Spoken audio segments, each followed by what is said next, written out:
here we are with our, 46th session of Bhakti Vaibhava, Srimad Bhagavatam seminar. Welcome, and we've just started the 12th chapter, which is about the birth of Maharaj Parikshit. And we did the first section, which was Shaunak Rishi asking questions about Parikshit. And now we read the verses last night for this section B. Sutta glorifies Yudhisthira, which is from verse 4 to verse 6. We read the translations, and now we're going to go through the translations and purports. First of all, our prayers. Nama Om Vishnupadaya Krishna Prestaya Bhutale Shrimati Bhakti Vedanta Swaminiti Namane Namaste Saraswati Deve Gauravani Pracharne Nera Vishesha Shunyavadi Pastyachadish Tarne Sri Krishna Chaitanya Pramanityananda Sri Advaita Gadadha Shivasadi Gaura Bhakta Vrinda Hare Krishna, Krishna Krishna, Hare Hare, Hare Rama, Rama Rama, Hare Hare. Vanchakalpatrubhyascha kripa sindhubhya evacha patitanam pavanebhyo vaishnavebhyo namo namaha. Srila Prabhupada ki jai. Grantaraj Srimad Bhagavatam ki jai. Okay, so here we go, devotees, into the second section. Sutta glorifies Yudhisthira, verse 4 to verse 6. And here's the translation of verse 4. Sri Sutta Goswami said, Emperor Yudhisthira administered generously to everyone during his reign. He was exactly like a father. He had no personal ambition and was freed from all sorts of sense gratification because of his continuous service unto the lotus feet of the Lord Sri Krishna. That's very nice. Wow, amazing. Free from all sorts of sense gratification because of his just continuous service to the lotus feet of the Lord. Okay, there's a fairly substantial purport, although it's just one paragraph, but anyway. Srila Prabhupada begins the purport by quoting the introduction of Srimad Bhagavatam, where Prabhupada said, there's a need for the science of Krishna in human society for all the suffering humanity of the world, and we simply request the leading personalities of all nations to take to the science of Krishna for their own good, for the good of society, and for the good of all the people of the world. Right. So, that's the beginning of the purport, but it's taken from the introduction to Srimad Bhagavatam. So Srila Prabhupada gets into his explanation, and first point is that Maharaj Yudhisthira was an example of this. The leading personalities, he was the king, and he took to the science of Krishna consciousness. He was very Krishna conscious himself, and he gave it to society, the people surrounding him and in his area, and for everyone in the whole world. So like this, Maharaj Yudhisthira was just an excellent, perfect example of what Srila Prabhupada's quoted there from the Bhagavatam introduction. Srimad Bhagavatam for the benefit of the world. So, people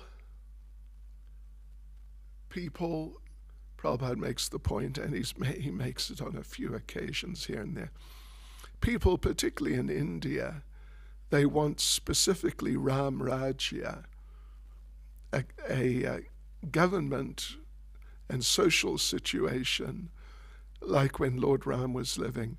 And of course, all the countries in the world, they would like, they may not know about Ram and the Ram Rajya, but they would like really nice government, benefiting the people, and in this way everyone being happy. But unfortunately, it's Kali Yuga, and the political situation,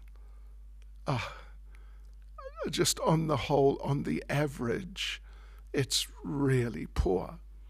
Anyway, so much for that. But the government is really meant to look after. Even Prabhupada mentions that all the species, from the aquatics up to the perfect human beings, they're all the prajas, or the citizens, and they're all meant to be looked after by the head of state. Yes. So, yeah, Brahma is Prajapati. So the king, as we said, the king's meant to look after all living beings, aquatics, plants, trees, reptiles, birds, animals, and man.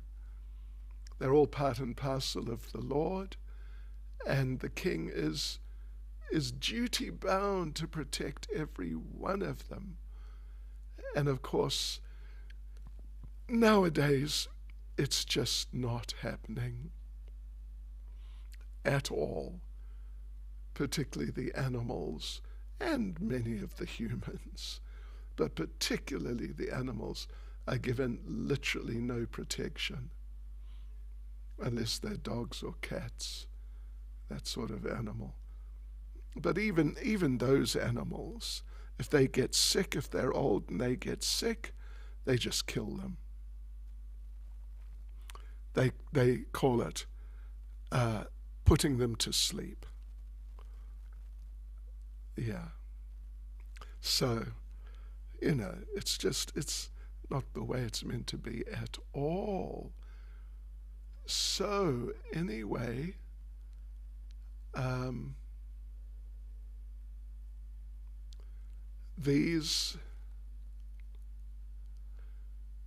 so to understand all of this, to understand the science of Krishna consciousness. Anyway, one has to understand the science of Krishna consciousness in order to put this, or try to put all of this into effect. And if one really learns the science of Krishna consciousness, one can become perfect, the most perfect person in the world. And unless you know these things, even if you're a PhD or double PhD, what to speak of single M.Tech, but you're useless. You're just useless. Yeah.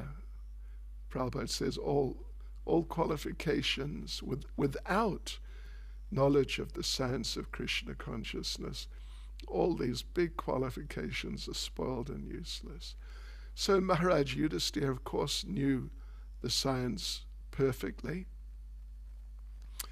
and sometimes, in order to help the people, sometimes he'd have to be a little harsh to correct someone. This is an analogy. For those of you who are actually doing Bhakti Shastri, please make a note. This is an analogy. You're going to be asked about analogies from the Bhagavatam in your tests.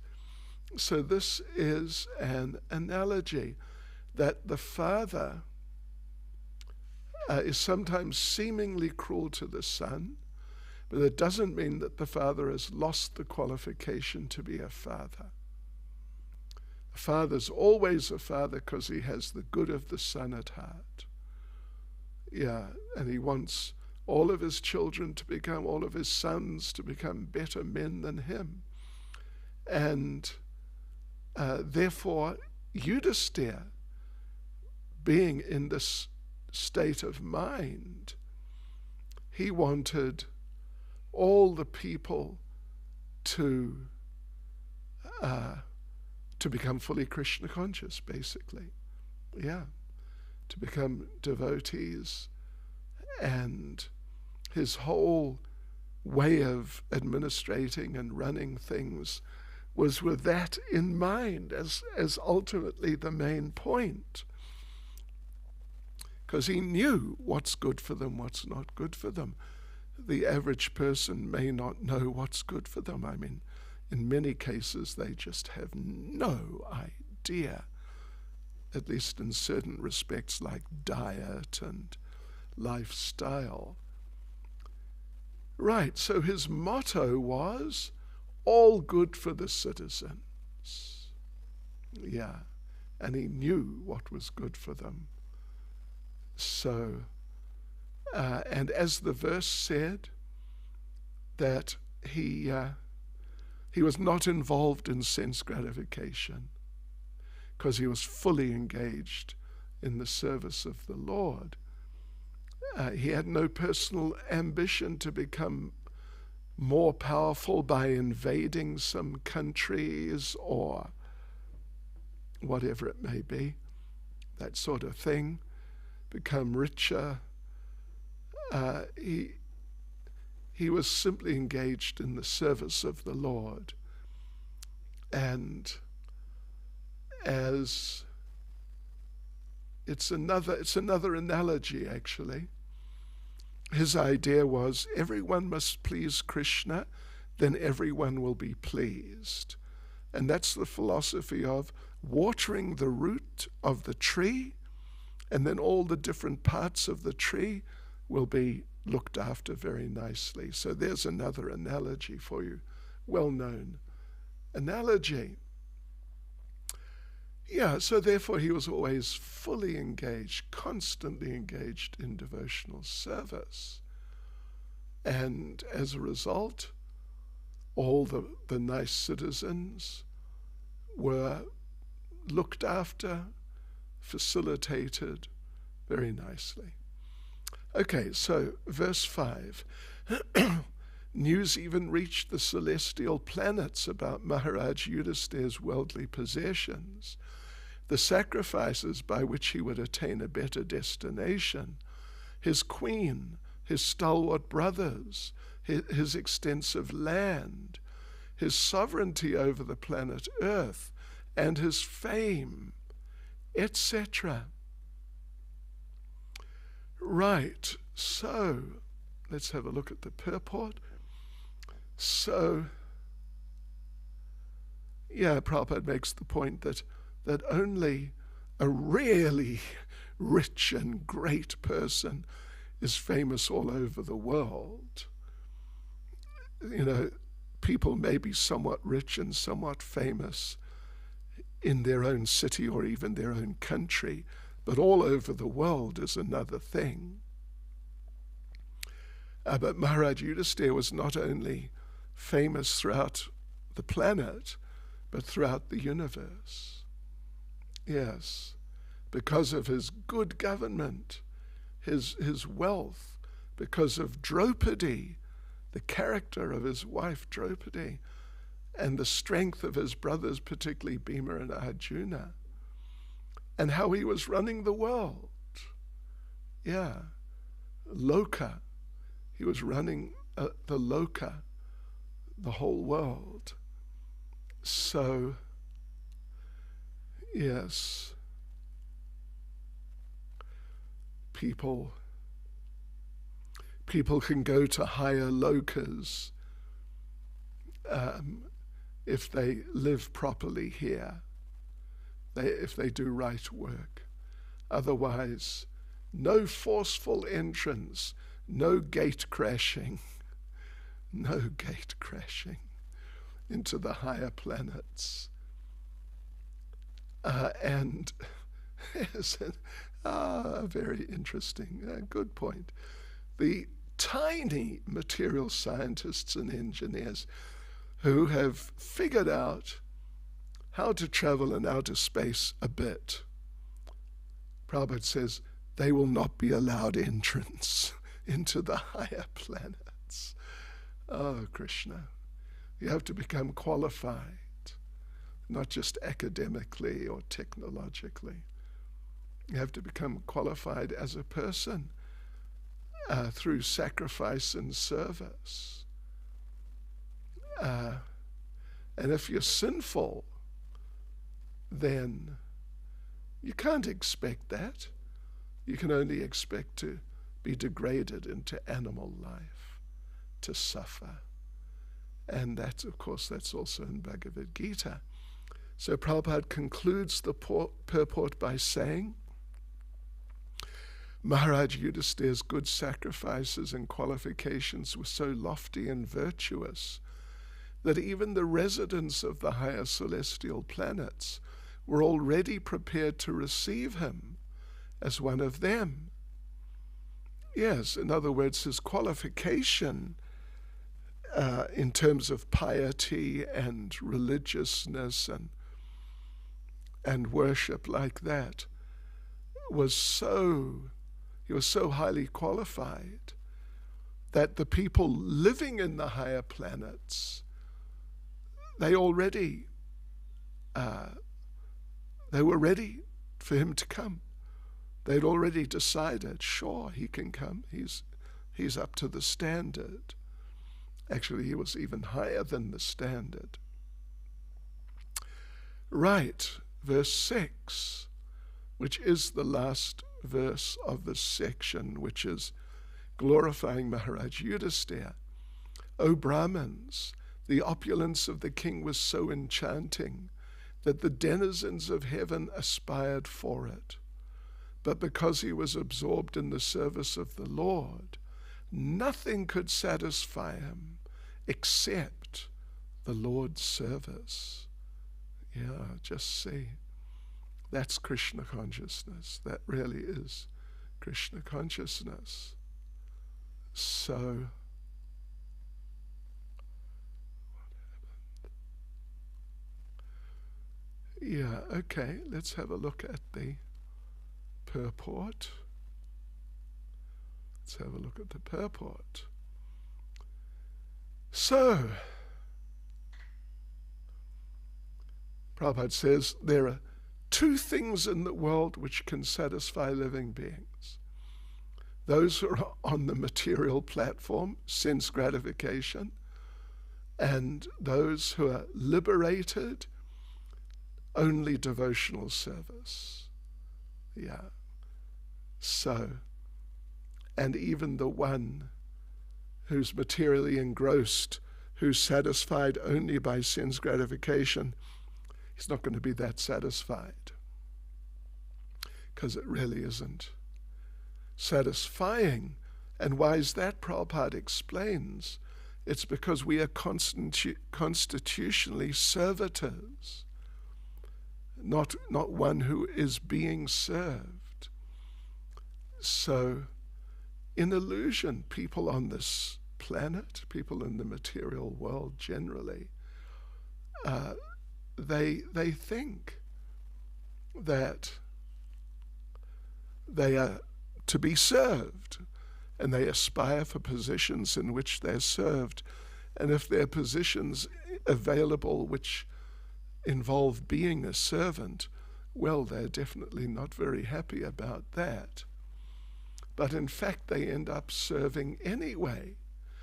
And Prabhupada makes the point that they may not be able to get other people to serve them, but they are definitely servants of their senses.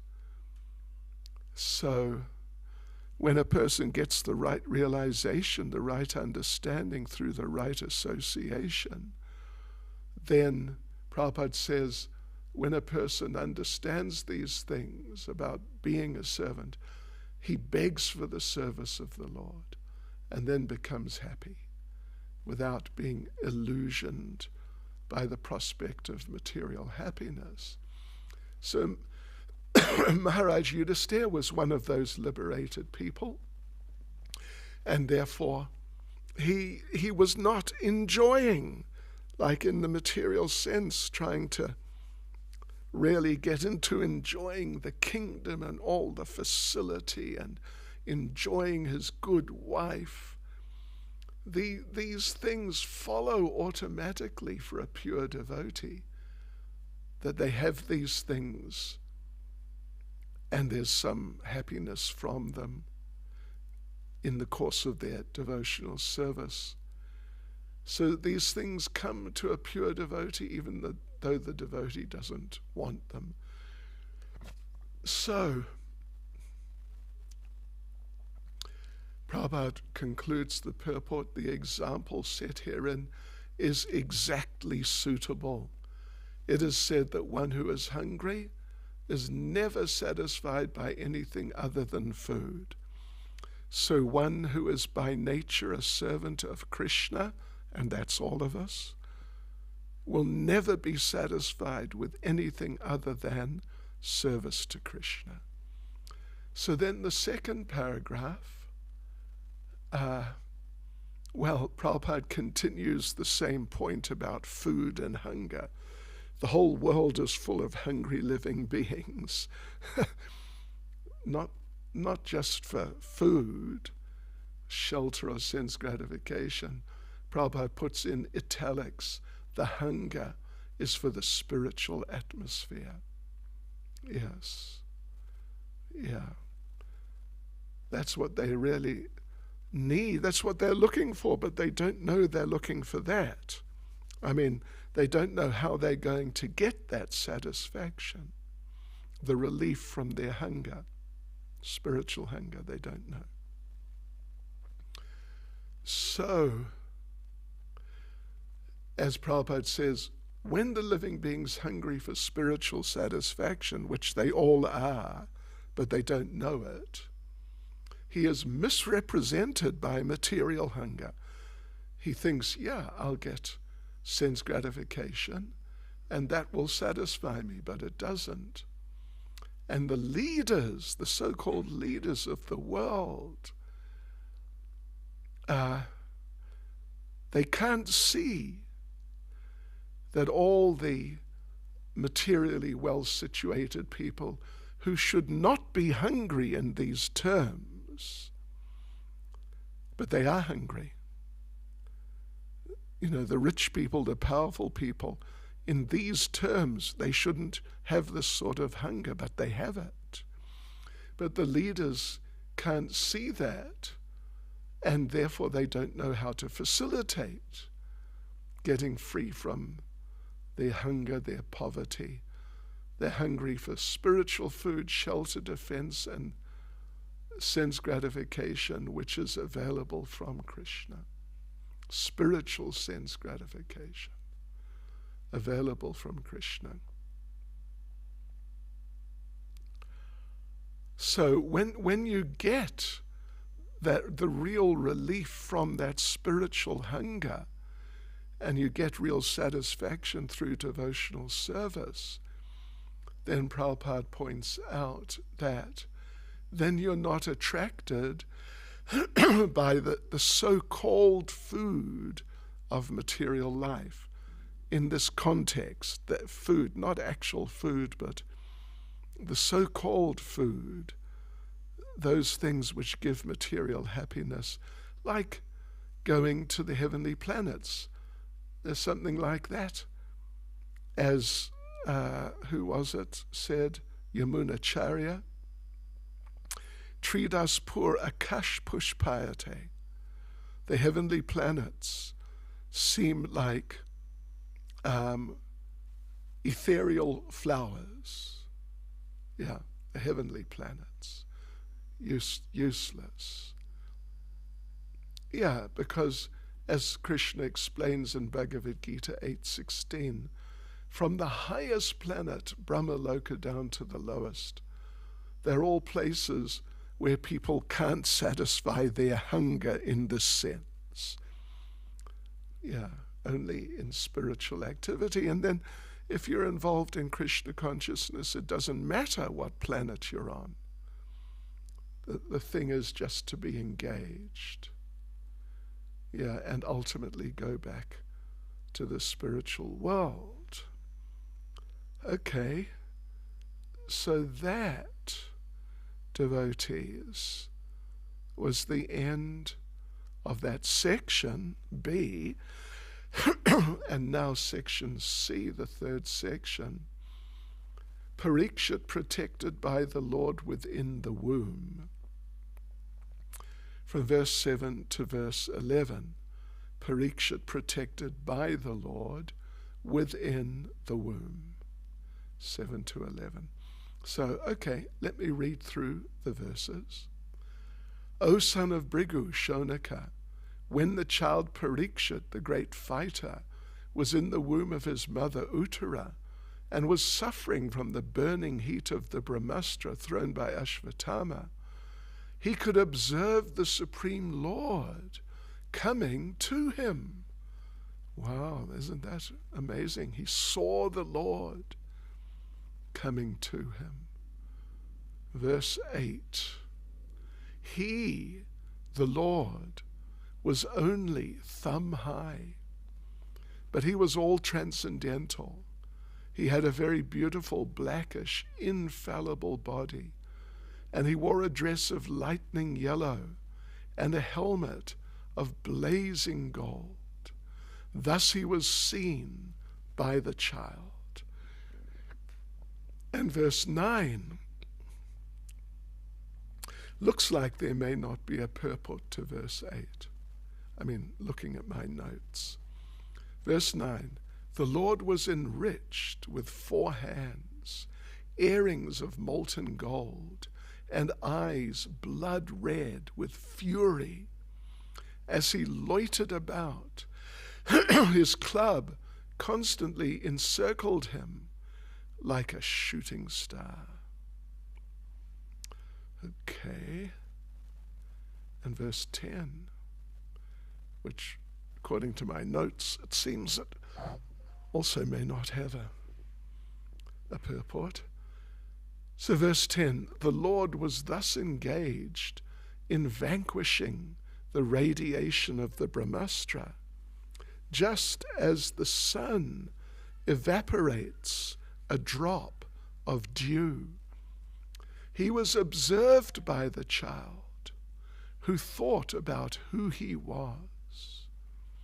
Verse 11, while thus being observed by the child, the Supreme Lord, personality of Godhead, the supersoul of everyone, and the protector of the righteous, at once disappeared, although he is dressed by all directions and is unlimited by time and space.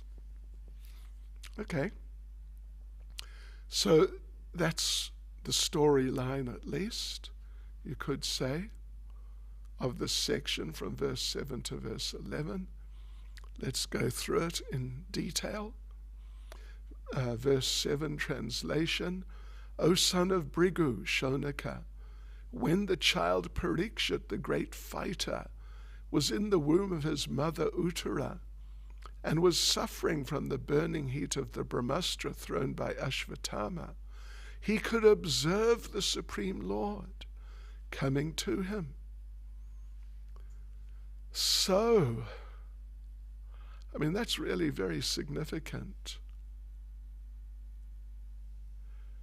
that he actually saw the Lord. He directly observed the Supreme Personality of Godhead coming to him and then protecting him. So in the purport, Srila Prabhupada talks about the whole phenomenon of death. Interesting. Death generally involves remaining in trance for 7 months. How's that? in trance, some form of suspended consciousness or other. Yes.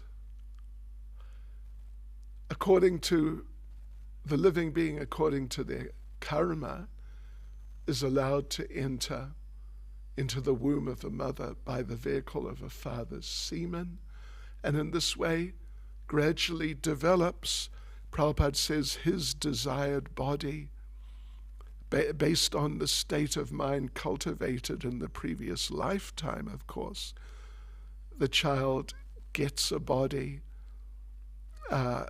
which develops on the basis of his or her state of mind, desires, but not just desires, the whole state of mind and the karma.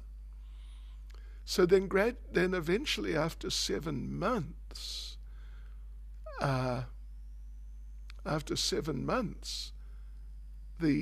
child or the living entity, I mean, here we're basically talking about humans, because not everyone remains in the womb not all living entities remain in the womb of the mother for 7 months. So, but anyway, when coming out of the trance in the womb, the child feels the inconvenience of being confined in that way, and then prays to the Lord for liberation. So, in the case of Maharaj Parikshit, he was struck by the Brahmastra, and he was feeling the burning heat. But because he was a devotee, the Lord appeared there and saved the child. So a very interesting point is made at the end. Srila Prabhupada says, end of the purport, even in that helpless condition, the child Parikshit endured the unbearable temperature due to his being a great fighter by nature. And for this reason, the word Veera has been used. Veera means hero. Hero who can just fight in any difficult situation, doesn't matter. He just gets into it. So Parikshit was such a hero, and even within the womb, he, as Prabhupada says, he endured the unbearable temperature of the Brahmastra due to his being a great fighter by nature. Okay, then verse 8. He, the Lord, was only thumb high, but he was all transcendental. He had a very beautiful blackish, infallible body, and he wore a dress of lightning yellow and a helmet of blazing gold. Thus he was seen by the child. It's amazing, isn't it? Parikshit actually saw him. And then later, he's within the womb, and he's not educated or anything. He's just a helpless little child within the womb of the mother. And one reason we're told that he got the name Parikshit is because Parikshit means one who searches or one who observes, one who's looking for someone. This is what I was told Parikshit means. And after seeing the Lord like that, he was always examining others to see, is that the person I saw? No, he's not. Is this one then? Like this, he was always examining and searching, trying to find the Lord again. Okay, so yes, there's no purport to verse 8. So let's read verse 9. The Lord was enriched with 4 hands, earrings of molten gold, and eyes blood red with fury. As he loitered about, his club constantly encircled him like a shooting star. All right. So, Srila Prabhupada in the purport refers to Brahma Samhita, how the Lord, by his plenary portion, distributes himself throughout the universe as Paramatma, in every heart and in every atom. In the case of Maharaj Parikshit, he is a human being, so his body is of a certain size, and therefore the supersoul in the body of a human, according to the previous verse actually, is thumb high. That's what the verse said. Thumb high. Not so big. Yeah. But in other species where the body is much smaller, like little insects and so on, the supersoul must be much smaller too. Right. So Brahma Samhita talks about how the Lord manifests as Paramatma all over, and in this way is all-pervading, and therefore he entered the womb of Uttara, no problem. And in Bhagavad Gita, Lord Krishna gives his assurance that his devotee will never perish. And in this case, it's in a very, materially, you would say, a very literal sense. But, that he saved the life of Maharaj Parikshit. But it doesn't mean that the material bodies of the devotees are not going to perish in due course. But they will not. They will get their eternal bodies and go to the eternal kingdom. So in that sense, they won't perish. But Krishna sometimes protects his devotee from physical danger too. This is a prime example. Then the example of Prahlad Maharaj is another prime example. Right. So,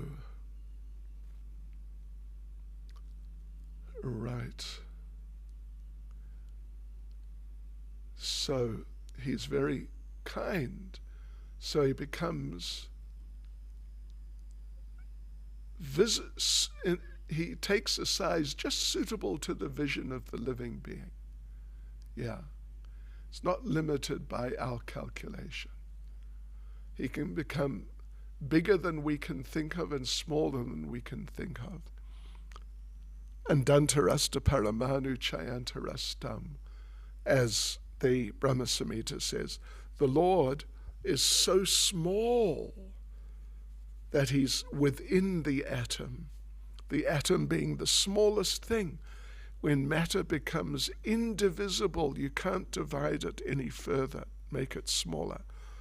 The Lord is within that. And we use the English word atom, but it may be referring to, a different type of very small, very, very small thing. Okay, even when he becomes small like this, thumb-sized, he's still the Lord. And he's no less powerful, Prabhupada says, than Narayan, the Supreme Personality of Godhead in Vaikuntha. Yeah. Similarly, the Lord can accept the deity form Acha Vigraha, so he can be easily approached by the aspiring devotees in this world. So he does that to help the devotees, and we should always understand that form of the Lord, the deity form, in any form, is never material. Of course, the universal form is somewhat different because it's not exactly a form of the Lord. It's a representational type of manifestation. But still, the actual deity form and other actual forms of the Lord, even if very small, they're still fully potent. So, for the Lord, it's an important point which Prabhupada makes from time to time. For the Lord, there's no difference between matter and spirit. And the example which is given usually, but it's not given here, is how the expert electrician can take the one spiritual energy and make it do numerous different things. He can take the one electrical energy and engage it to make heat, or he can take the one electrical energy and engage it to make cold, or he can engage it to make light or sound, or even, if you happen to have noise-canceling headphones, the electrician can make a device which creates silence. Yeah, creates silence. So therefore, for Krishna, it's not that the deity is made from something material, but because it's a form of the Lord, therefore it's spiritual, or we can say it is. But for him, everything's spiritual anyway, and so automatically the deity is spiritual, and the deity is spiritual. So Prabhupada concludes the purport saying, for the Lord there's nothing but spiritual existence, and similarly there's nothing except spiritual existence for the pure devotee of the Lord in his intimate relation with the Lord. So on we go to verse 10, which doesn't have a purport also.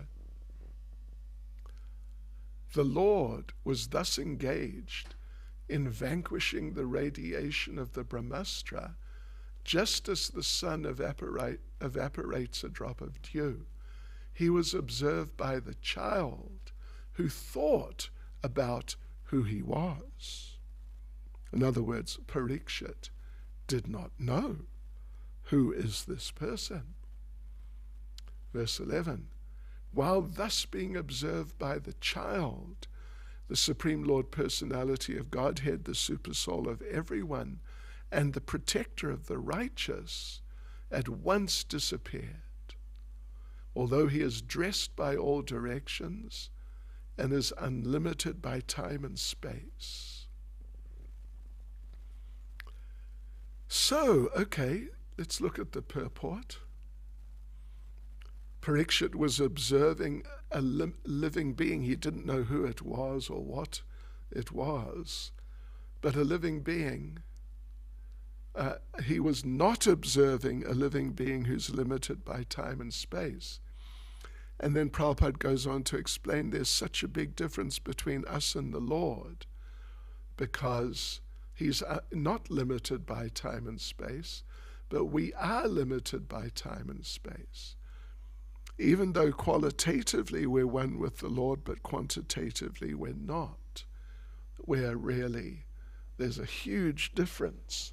Quantitatively, even though there's oneness qualitatively.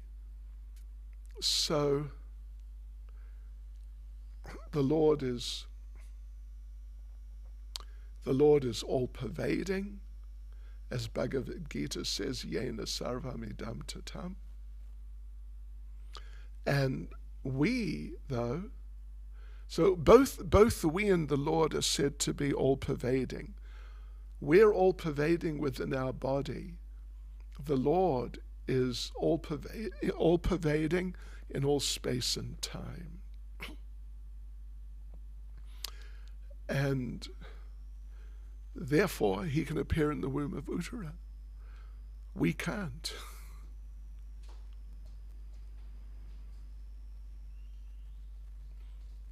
We can't, Prabhupada says, a common living being cannot extend its influence over another common living being by its all-pervasiveness. Because our all-pervasiveness is only within our body and not someone else's body. But the Lord, because of his all-pervasiveness, quite different from ours, then he can extend himself, as he did here, into the womb of Uttara. We can't. Right. Okay. So,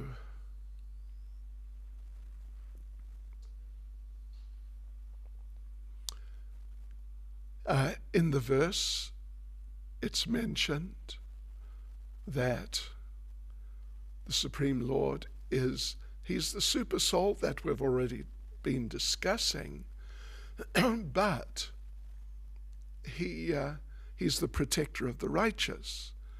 So because he's super soul, all-pervasive, he was able to enter the womb of Uttara, and because he's the protector of the righteous, he protected Parikshit within the womb.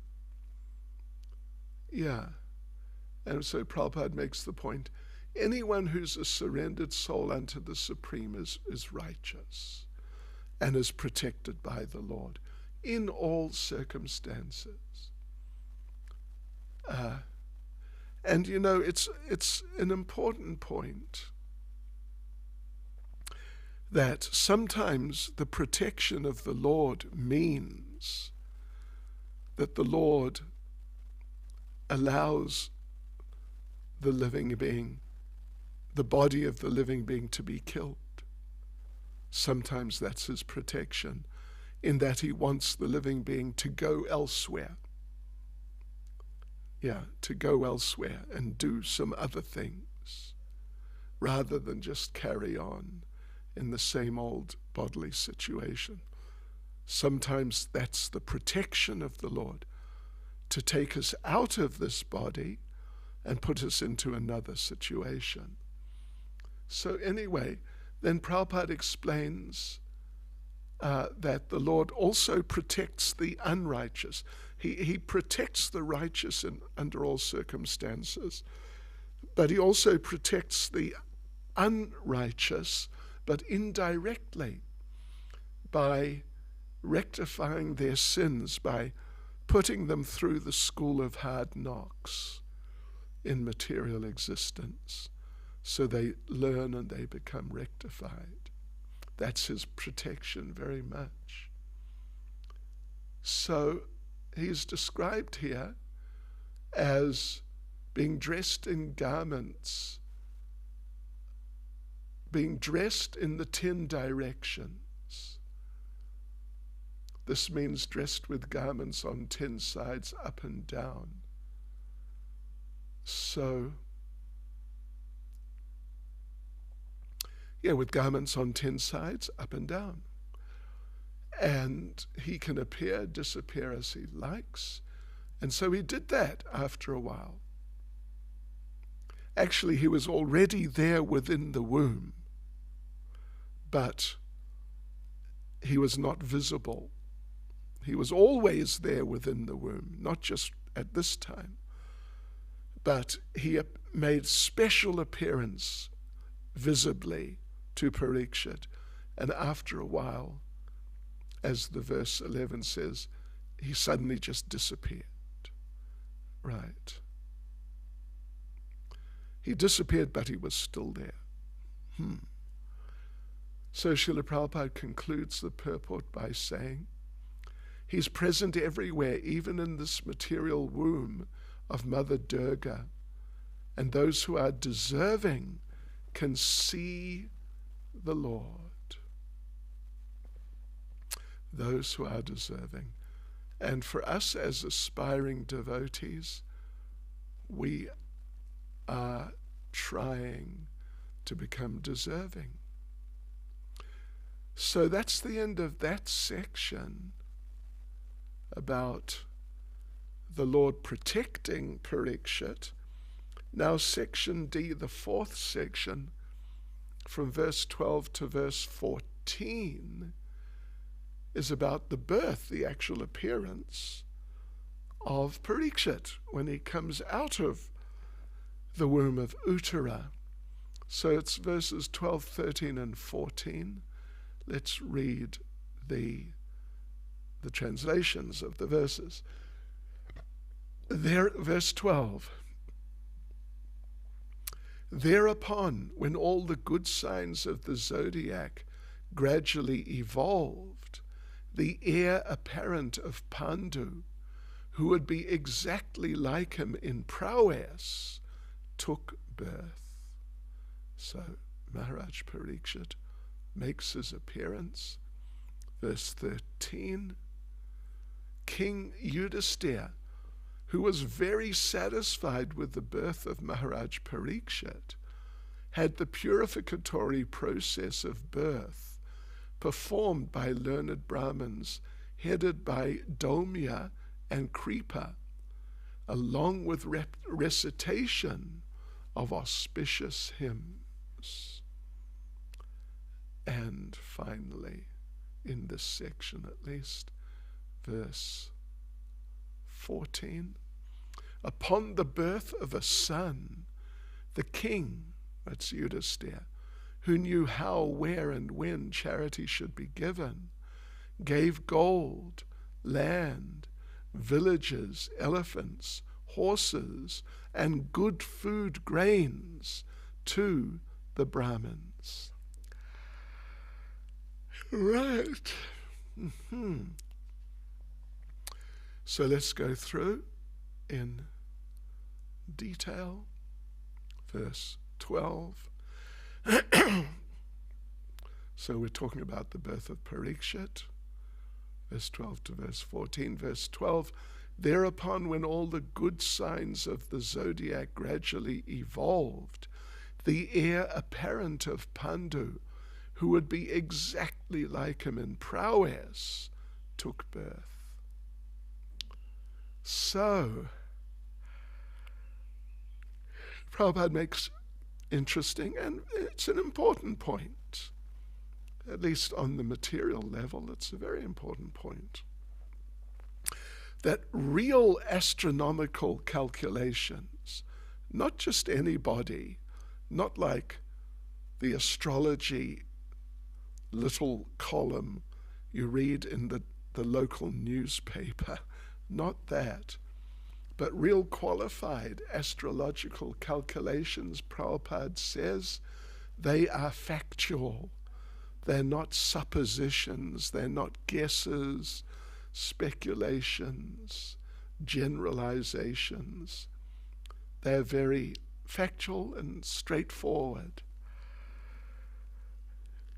So, yes. And this is the evidence. Bhagavatam is giving evidence. So everyone's controlled by the laws of nature, and they're not simply controlled by the laws of the state. I mean, that's there, but not like the laws of material nature. The state laws are gross, observable easily, but the laws of material nature are subtle. So the basic point is every action produces reaction.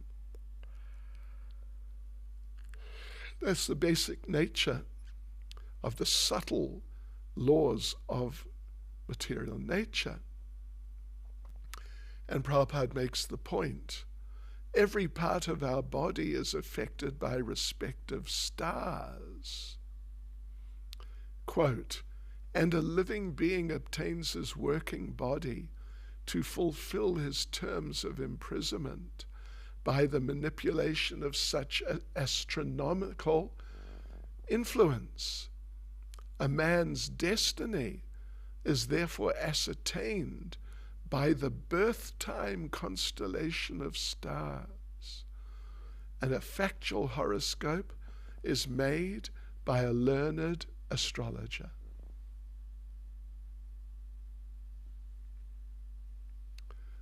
Right. So when the Lord appeared, we're sort of halfway into the purport, I would say, that when the Lord or great devotee like Maharaj Parikshit, when they appear, then the constellations are very good. The stars are in very auspicious positions to exert very desirable influence over the person, over the Lord, or over the great devotee. And the most auspicious constellation of stars is when the Lord appears. Yeah.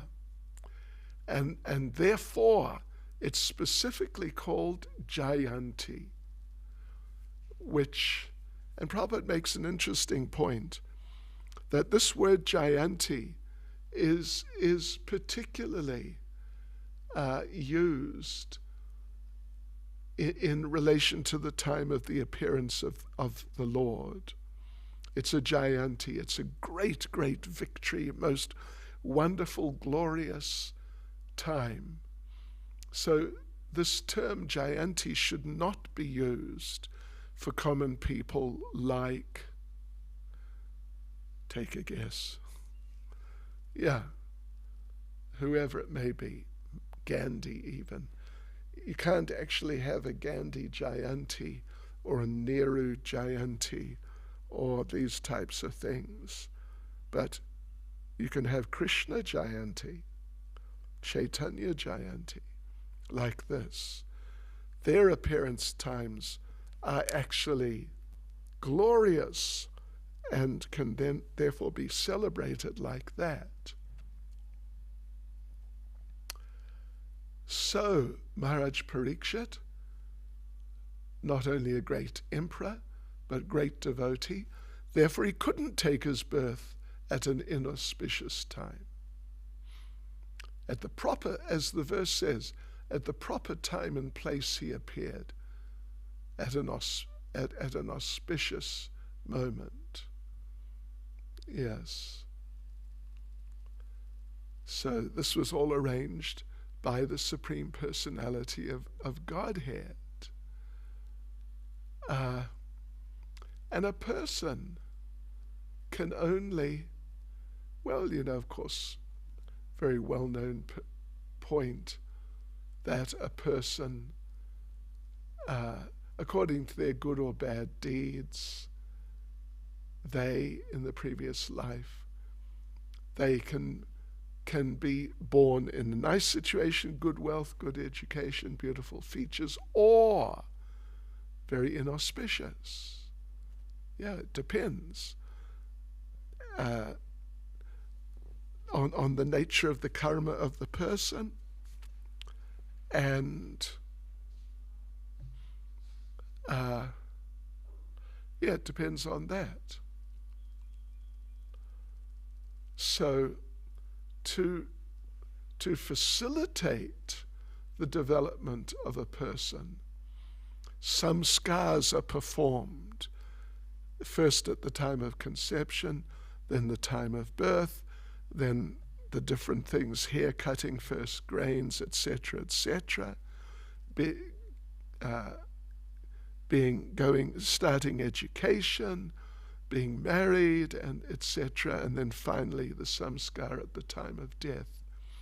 So these help these Prabhupada says, these samskars are highly suitable for creating an atmosphere for taking advantage of good astrological conditions. And therefore, Garbhadan samskars done, for example, Prabhupada says, because they facilitate the piety, facilitate the pious reactions of the person. Right, so Srila Prabhupada concludes the purport. There will be peace and prosperity in the world due to good and sane population only. There is hell and disturbance only because of the unwanted, insane populace addicted to sex indulgence. Sure. Well, that's to the point. That is definitely to the point. And now, we see that actually. Okay, now is verse 13. Verse 13. King Yudhisthira, who was very satisfied with the birth of Maharaj Parikshit, had the purificatory process of birth performed by learned Brahmins headed by Domya and Kripa, along with recitation of auspicious hymns. Okay, so Prabhupada makes a point which, is made directly and or indirectly on many occasions, that we need Brahmins, genuine Brahmins, who can perform the purificatory processes of Varnashram. Not only that, but just who know how people can advance in Krishna consciousness, ultimately. Ultimately, that's the point. But at least on the material level, good Brahmins are needed for doing the samskars and different purificatory processes, ceremonies, etc. Otherwise, you end up with Sudras. Kalo Sudra Sambhava. In the age of Kali, everyone's born a Sudra. That's a fact. And among other things, it's because there's no, it's sort of, anyway, among other things, let us say, it's because there's a shortage of qualified Brahmins to really see that people go through the different stages of their lives in the ways which are going to bring the greatest success and happiness. So the qualified Brahmins are missing, and the people who would follow the qualified Brahmins are missing too. Yeah, so everybody's missing in the age of Kali. Yeah. Janmana Jayate Sudra. By birth, everyone's a Sudra. Yeah. So their development depends on their training, and their receptivity to training has to be there. Otherwise, the training can be as nice as possible, but they're not actually going to become purified people. So Srila Prabhupada says that to revive the old Vedic system of purification through Varnashram, Prabhupada says that it is not possible, however, to revive the Vedic process of purification in this age for want of proper facilities and good Brahmins. But there is the Pancharatrika system, which is recommended for this age. That system helps the Sudras. Yeah. And it's for spiritual upliftment. only. It's not really for material upliftment. So, Srila Prabhupada begins the second paragraph by saying that after the Garbhadan samskar, after the Garbhadan purificatory process, there are certain other samskars like Simantonayana, Sadabhakshanam, etc., during the time of pregnancy. And when the child is born, the first purificatory process is jata karma. This was done. It's mentioned specifically in the purport, jatakam. That specific program was done. The first purificatory process is jata karma. So Maharaj Yudhisthira had it done for Parikshit with the help of the qualified Brahmins. Right. So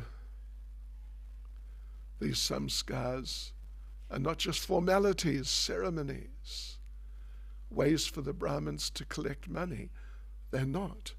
They're actually to help the person in extremely important ways. Domya, incidentally, was the family priest of the Pandavas. Domya, yeah. And he was expert, him and Kripacharya.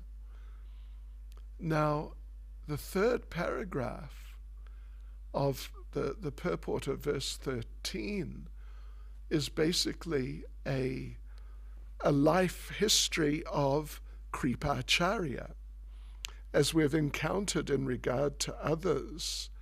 You know, a week or a couple of weeks ago, whatever it was, we've come across, I remember particularly one purport, there was more than one, but I remember one which had short biography of Lord Balaram, of Vasudev, and a number of others. So here we get, you know, a short but not insubstantial biography of Kripacharya. Yes. And I don't think you're going to be asked about that, but I think you can just go through it in your own time. It's historical, it's not really so important in terms of our understanding of the Bhagavatam.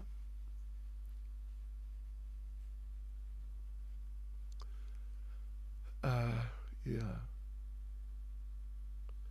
I mean, it's a whole story there. So let's go on to verse 14. Upon the birth of a son, the king, who knew how, where, and when charity should be given, gave gold, land, villages, elephants, horses, and good food grains to the Brahmins. I remember someone once, I will not mention any names, not from here, from somewhere else. I was in Vrindavan, and this person visited me and said, "Oh, you know, we're leaving, and I've got some dates, you know, these block dates, 2 blocks, which you can have. Take them." Okay, so I took them, and I opened them up. I opened one of them. It was full of ants. It was full of ants. Yes. It's Kali Yuga. I mean, not all charity in Kali Yuga is like that, but some is. That was, if you can't use it, give it away as charity. So, okay, let's go through the purport. And it's yeah, some interesting and important points are here. First of all, Prabhupada makes the point, only Brahmins and sannyasis are allowed to collect charity from householders. Only Brahmins and sannyasis. So Brahmins would include brahmacharis who are brahmanically initiated, and sannyasis. Others, they're not allowed to collect charity from grihastas. Yeah.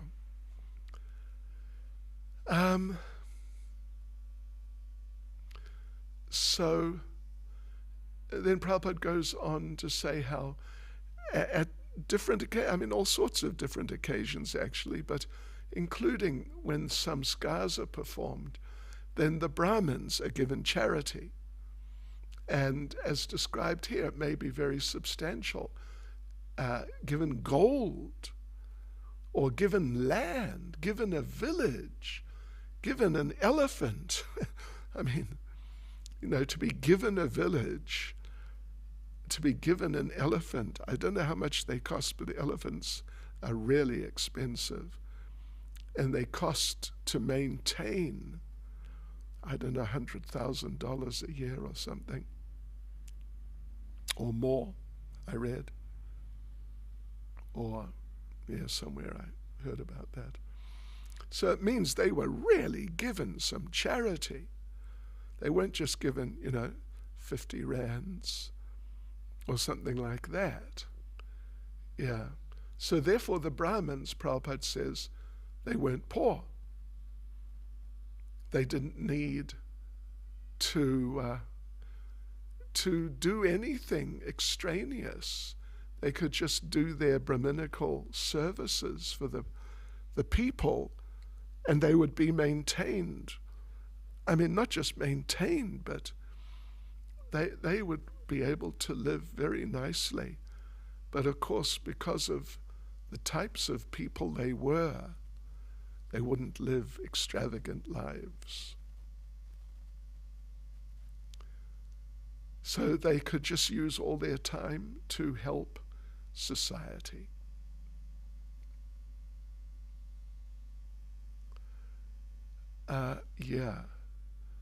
So the second paragraph is discussing how Maharaj Yudhisthira knew how to deal with charity.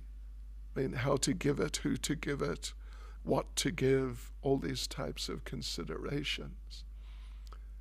And, there are different standards. Prabhupada, I think elsewhere, not here, elsewhere explains, if you give charity to like a drunkard who's going to use it for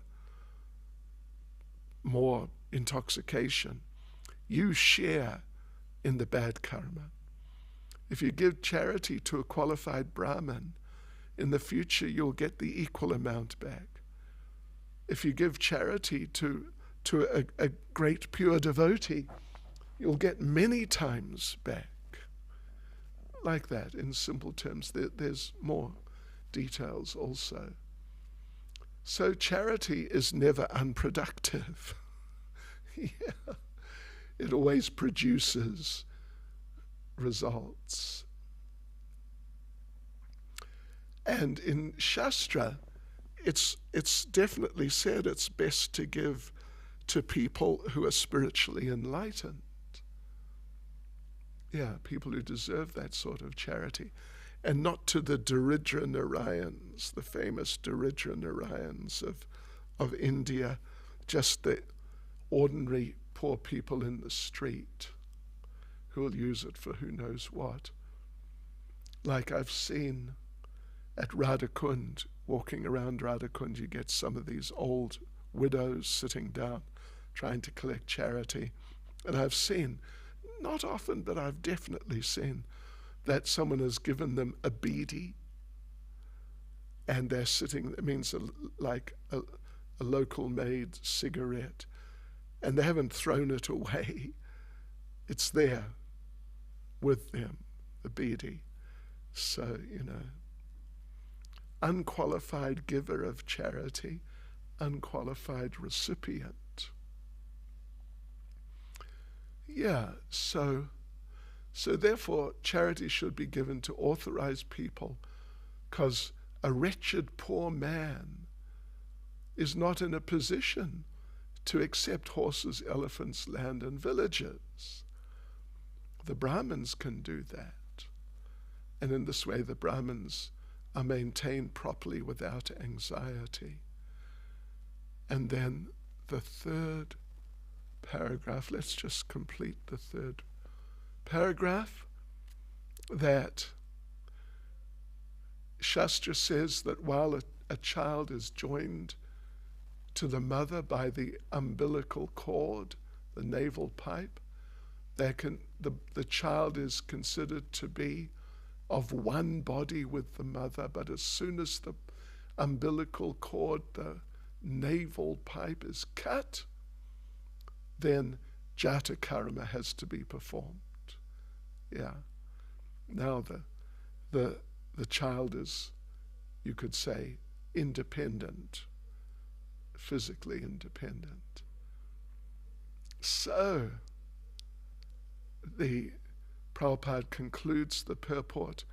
The administrative demigods and past forefathers of the family come to see a newly born child, and such an occasion is specifically accepted as the proper time for distributing wealth to the right persons productively for the spiritual advancement of society.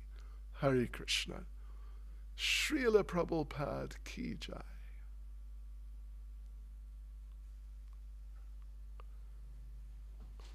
Well,